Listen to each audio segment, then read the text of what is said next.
A $4.5 billion Bitcoin trail did not collapse because of a supercomputer. It started collapsing over a Walmart gift card. This is the story of Ilya Lichtenstein, Heather Morgan, and the 2016 Bitfinex hack, one of the strangest crypto crime stories ever investigated. A coder, a rapper, a mountain of stolen Bitcoin, and a digital trail they thought they could bury forever. Before the headlines, Ilya looked like a familiar tech world character. A startup founder, a coder, a guy who understood systems.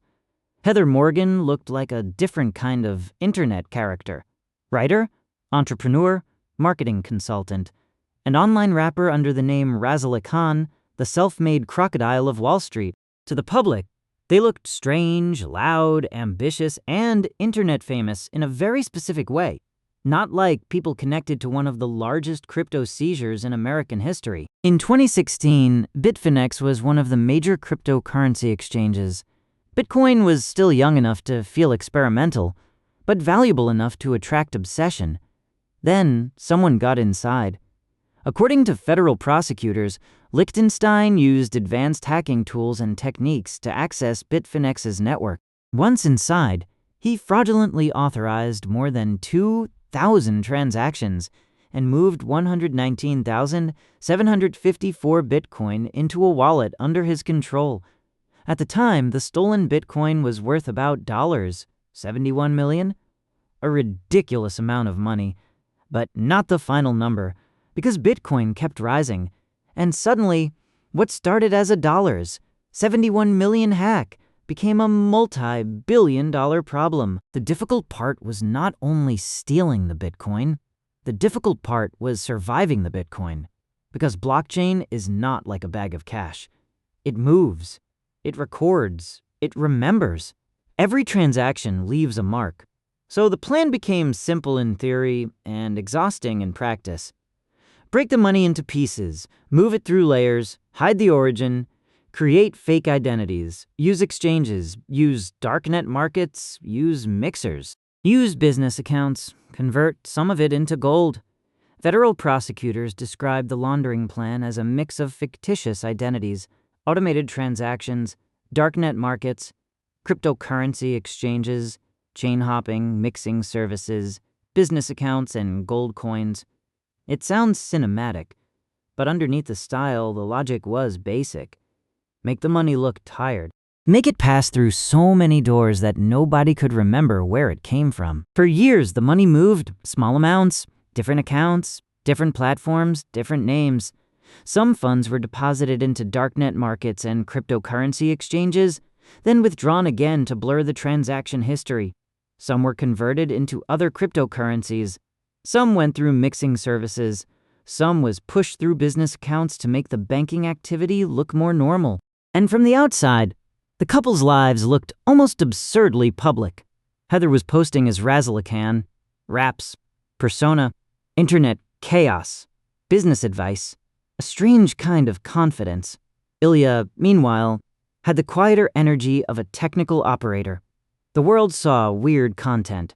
Investigators saw movement.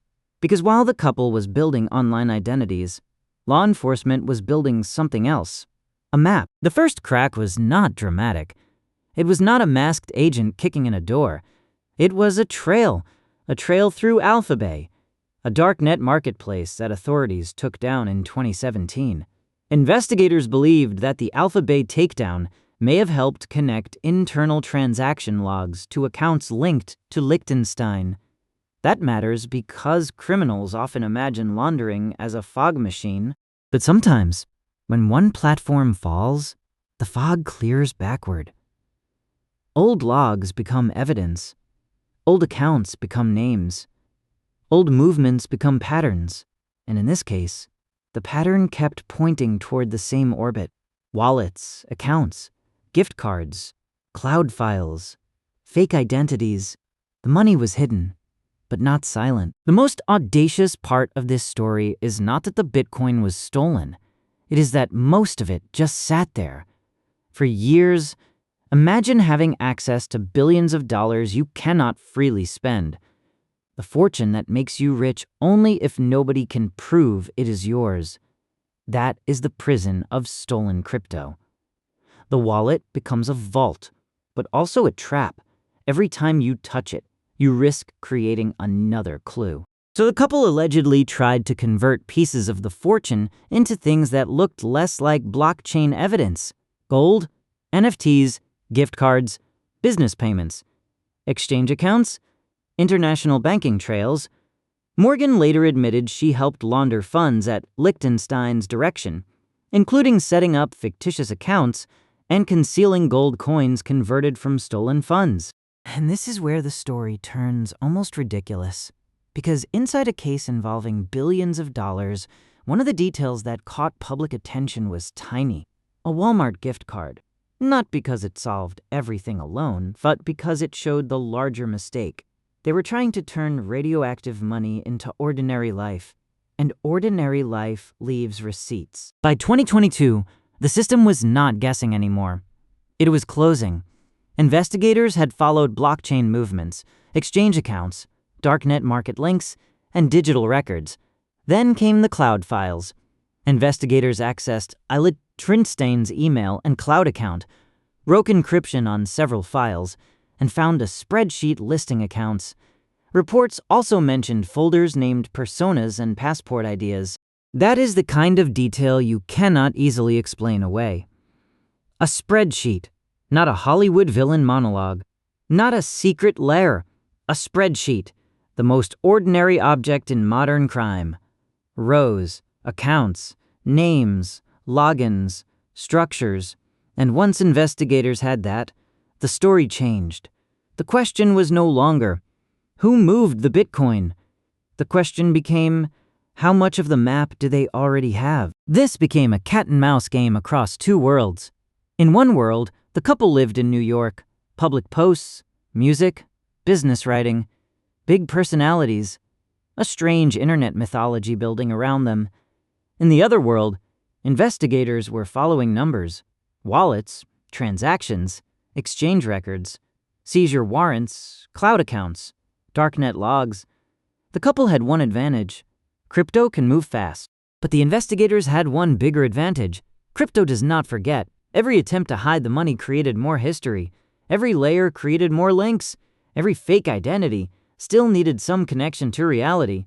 And the longer the case went on, the more the stolen fortune became less like money and more like evidence. By February 2022, federal law enforcement arrested Lichtenstein and Morgan. The government said it seized approximately 95,000 stolen Bitcoin from wallets in the defendant's control, worth about $3.6 billion at the time of seizure.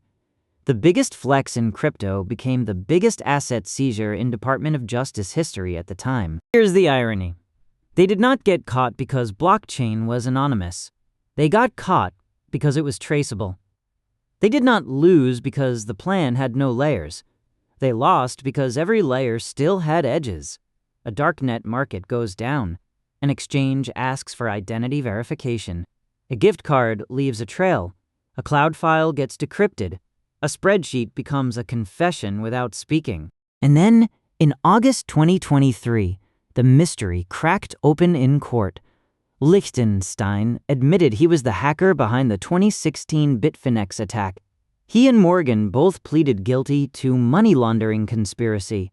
Morgan also pleaded guilty to conspiracy to defraud the United States. The internet had spent years laughing at Razzlekhan videos, but the courtroom version of the story was not funny. It was colder. A hacker had stolen nearly 100 and all of them Bitcoin. A couple had spent years trying to clean it, and the fortune they were trying to unlock had become the thing that locked the case around them. The consequences came in stages. First, the arrest. Then, the guilty pleas. Then, sentencing.